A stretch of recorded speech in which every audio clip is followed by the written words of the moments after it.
Halo manusia, kita kembali ke perkuliahan penginderaan jauh. Untuk kali ini kita akan melakukan klasifikasi tidak terbimbing atau unsupervised classification. Untuk kali ini kita menggunakan klasifikasi berbasis pixel. Seperti bisa dilihat di layar, ini adalah tampilan dasar untuk data yang sudah saya berikan 3 atau 4 minggu yang lalu di pertemuan kelima. Untuk kali ini bisa dilihat di panel layer, saya sudah mengaktifkan satu virtual bandset dengan tampilan warna asli 321.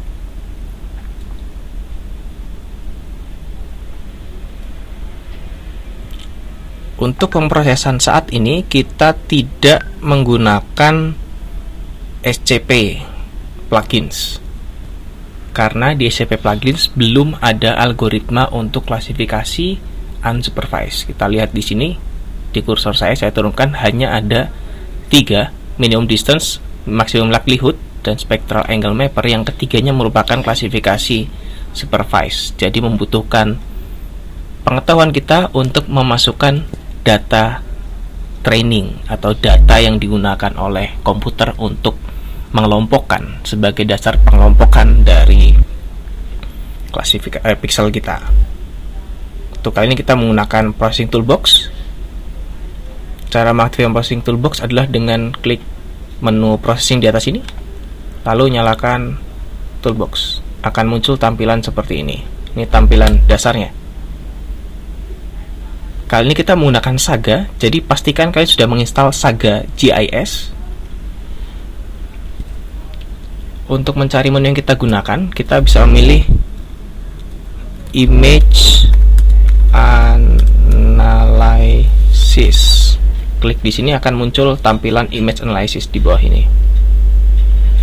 Pada Saga hanya ada satu algoritma untuk klasifikasi unsupervised, yaitu K-means clustering for grid. Ini bisa dilihat di kursor saya. Kita klik 2 kali untuk mengaktifkan kotak dialognya. Muncul di sini. Yang pertama dilakukan adalah pilih grid. Di sini grid adalah raster yang akan kita klasifikasikan. Klik pada titik 3 di sini. Kita pilih virtual bandset 1. Di sini virtual bandset 1 sudah mengandung informasi dari band 2 hingga band 7. Jadi kita hanya pilih virtual bandset 1 saja. Klik OK. Kita bisa juga memilih metode atau algoritma yang dipakai. Iteratif, hill climbing, combine minimum distance hill climbing. Kita pilih hill climbing, Rubin 1967. Karena ini adalah klasifikasi tidak terbimbing, kita tidak memasukkan data apapun sebagai acuan komputer untuk mengelompokkan pixel, tetapi kita hanya memberikan masukan berupa jumlah kelas yang kita inginkan. Jumlah kelas ini bisa sesuka hati kita memasang, tetapi untuk efektifnya adalah kita mempertimbangkan ada berapa objek yang secara visual bisa kita amati sebenarnya. Atau kita bisa masukkan angka berbagai rupa. Untuk memudahkan klasifikasi, kita gunakan jumlah yang paling sederhana. Karena secara visual saya sudah bisa mengenali ada air, darat, es, bayangan. Saya bisa masukkan 4 kelas. Tapi karena ada juga darat bisa dibagi menjadi 2, batu dan endapan, saya bagi menjadi 5. Saya tulis 5 salahnya di sini. Iterasi maksimumnya 0, jadi dia akan terus berulang sampai selesai. Anda bisa menyimpan hasil klasifikasinya langsung atau tidak dengan cara klik di sini. Untuk kali ini saya tidak menyimpan, saya hanya membuat layer temporer saja yang akan dihasilkan nanti. Matikan statistiknya, cek di sini, lalu klik run.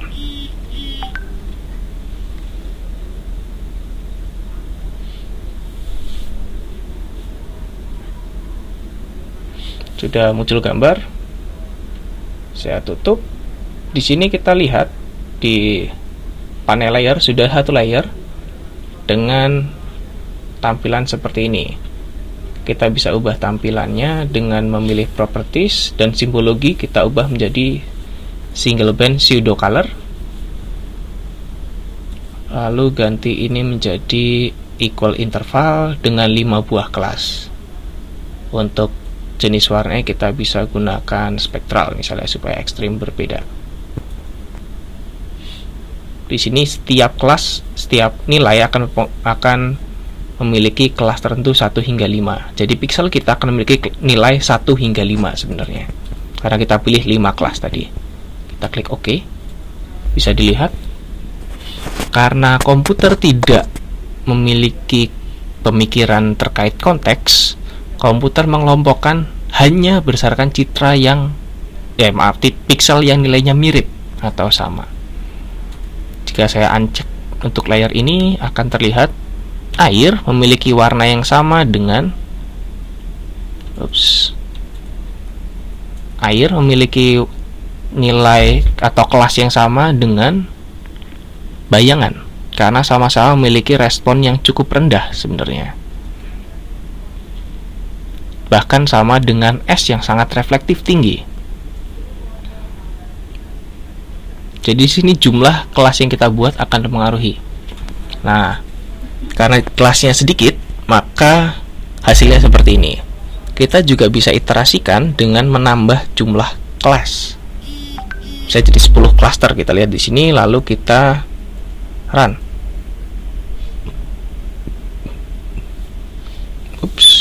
Tidak mau karena masih ada layer berikutnya. Saya akan pilih, saya tadi belum masukkan rasternya, lalu saya run.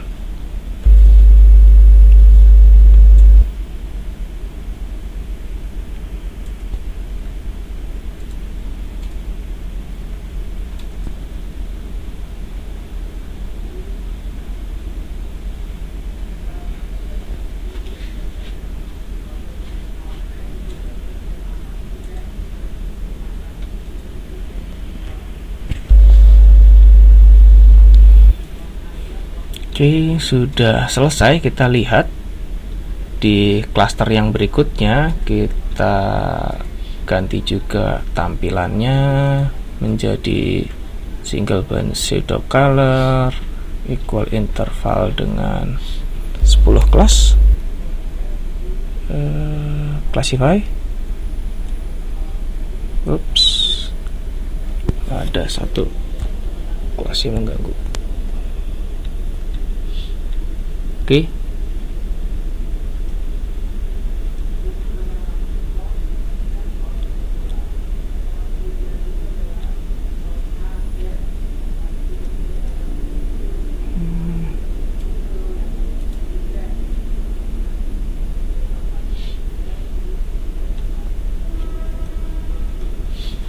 Oke.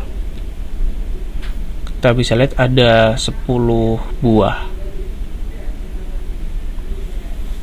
pola warna di sini, lebih detail dibanding yang sebelumnya. Kita bisa lihat ini klasifikasi terbaru, ini yang lama. Bisa dilihat bahwa sekarang air hanya memiliki kemiripan dengan bayangan saja, sementara es sudah diklasifikasikan secara terpisah. Jadi dalam klasifikasi unsupervised, yang menjadi paling penting adalah pemilihan algoritma yang kita pakai, satu, dan juga jumlah kelas. Sebenarnya ada satu lagi, yaitu iterasi, tapi itu akan menjadi rumit. Itu adalah berapa kali proses klasifikasinya diulangi hingga mencapai produk akhir. Begitu. Oke, ini saja untuk materi klasifikasi tidak terbimbing. Silakan dicoba, lalu jangan lupa isi lembar kerja kalian.